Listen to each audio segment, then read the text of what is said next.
La primera iglesia bautista de Rivas, tratando siempre de comunicarse con toda la feligresía y con la comunidad ribense, en esta ocasión ya iniciando lo que se conoce como la Semana Santa, que es precisamente la última etapa de la pasión de nuestro Señor y Salvador Jesucristo.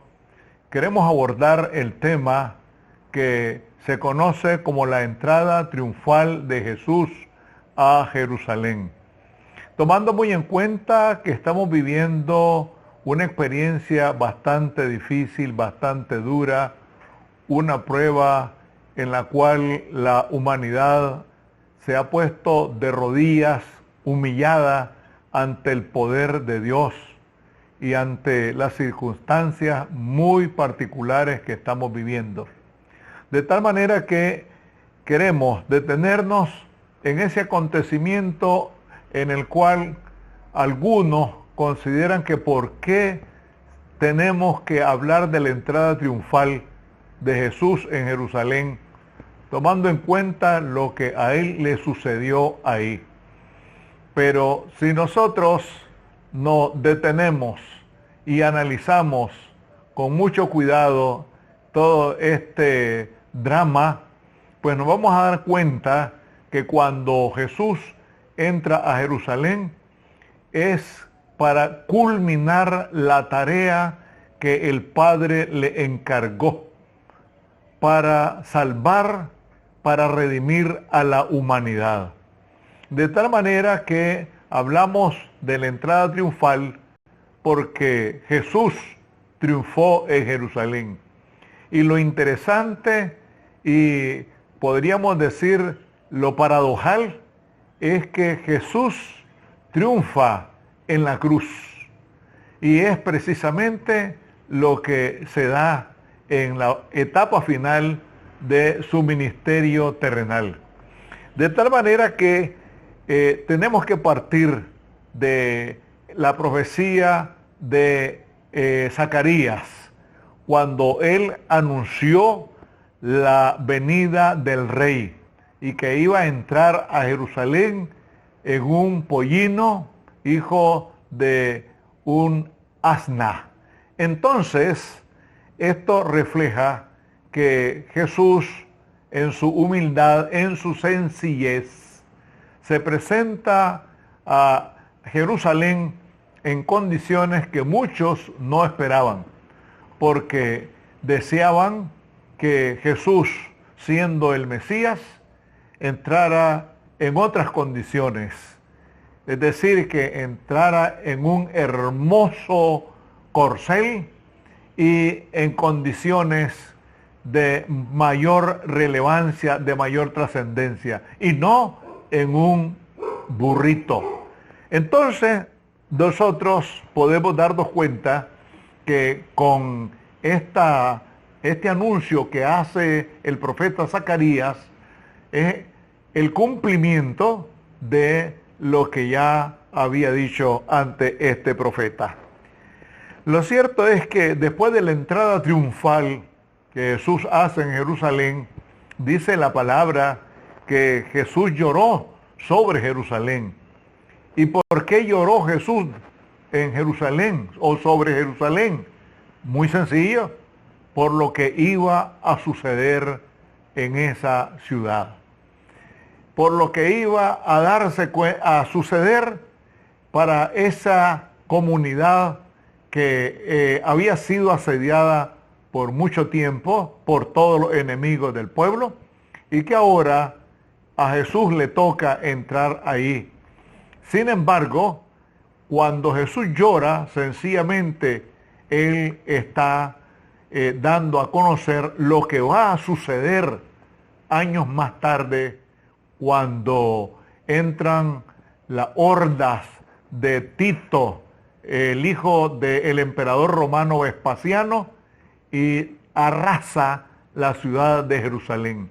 Entonces Jesús, como profeta, también anuncia lo que sucederá en años más tarde. Y por eso es que Jesús llora. Y yo considero que Jesús sigue llorando al ver esta humanidad desobediente, rebelde, corrupta, una sociedad que no quiere cultivar la vida espiritual y no quiere acercarse a Dios. Entonces, nosotros vemos aquí que el otro acontecimiento que se da después que Jesús entra a Jerusalén es que va con el fin de limpiar el templo. Porque el templo se había convertido en una cueva de ladrones. Y como dice el profeta, mi casa será llamada casa de oración y ustedes la han convertido en una cueva de ladrones. Y el mundo de hoy también se ha convertido en una cueva de tanto pecado, de tanta corrupción, de tanta desobediencia.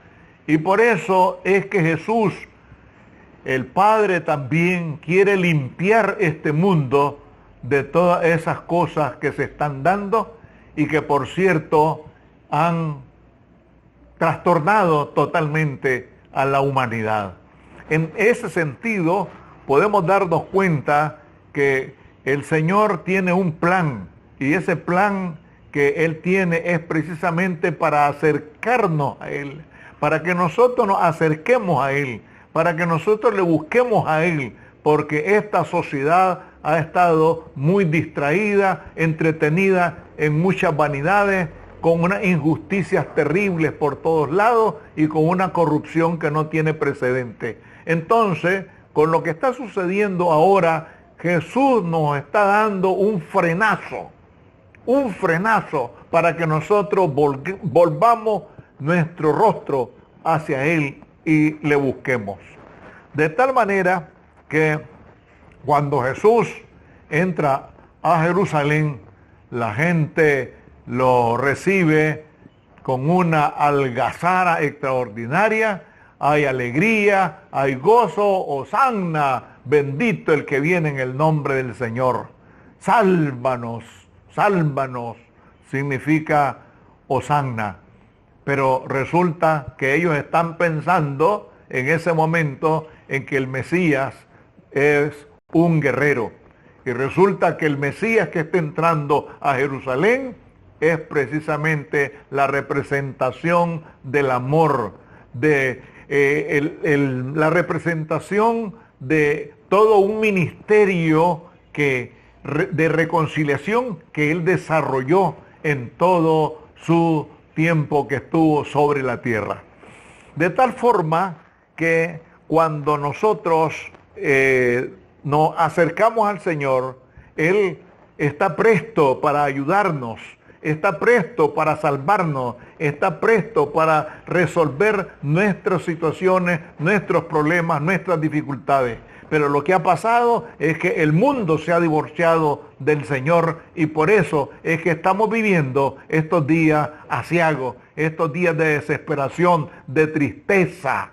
Y creo que es el momento de hacer el alto y de identificarnos con el Señor y no hacer lo que sucedió hoy en Jerusalén, que después que lo aclamaron en la entrada, a los tantas horas más tarde estaban diciendo crucifícale, crucifícale. Y esa es la sociedad en la que nosotros nos movemos hoy en día.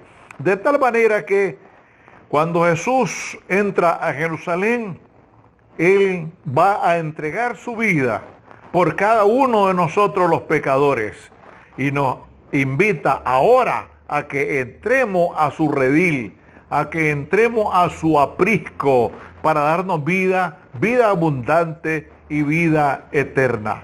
Entonces, ¿cuál es la diferencia entre la entrada triunfal de Jesús a Jerusalén con la entrada que nosotros debemos de permitirle a Él en nuestras vidas? Sencillamente es para que Él nos redima del pecado, nos guarde, nos sane, nos salve y nos rescate porque dice aquí en Apocalipsis 3:20, he aquí yo estoy a la puerta y llamo. Si alguno oye mi voz y abre la puerta, entraré a él y cenaré con él y él conmigo. Y también nos dice aquí en San Juan 10:9, yo soy la puerta, el que por mí entrare será salvo, y entrará y saldrá y hallará pasto. Así como Jesús entró a Jerusalén para cumplir la misión redentora para esta humanidad, permitamos que entre a nuestros corazones y que Él cambie radicalmente nuestra vida y que podamos ser cristianos consecuentes, comprometidos, sinceros, francos, genuinos, y que podamos también someternos a la voluntad de Dios. De tal manera que es el momento para que nosotros hagamos un alto en el camino, porque dice la palabra del Señor que va a todos los que le recibieron, a los que creen en su nombre, les dio potestad de ser hechos hijos de Dios. Para ser hijo de Dios hay que recibir a Cristo, y a Cristo se le recibe reconociendo nuestros pecados, arrepintiendo de nuestros pecados y confesándole públicamente de que Él es el único y suficiente Salvador de nuestras vidas. En esta ocasión, Señor, nos acercamos a ti con un corazón contrito y humillado, reconociendo nuestras debilidades, nuestra flaqueza. Hemos pecado, hemos sido desobedientes. Te pedimos perdón, Señor, y te rogamos que tú te manifiestes en el mundo entero. Tú conoces, Señor, todo lo que está sucediendo. Tú conoces, Señor, que hay tristeza, hay dolor, hay tragedia. Hay pueblos que están en condiciones terribles, que solamente tú, Señor, con tu poder los puedes sanar. Que solo tú, Señor, los puedes rescatar de esta situación terrible que estamos viviendo.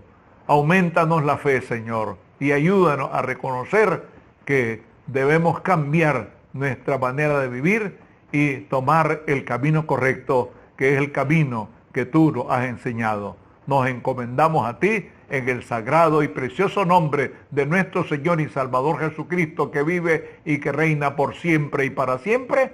Amén.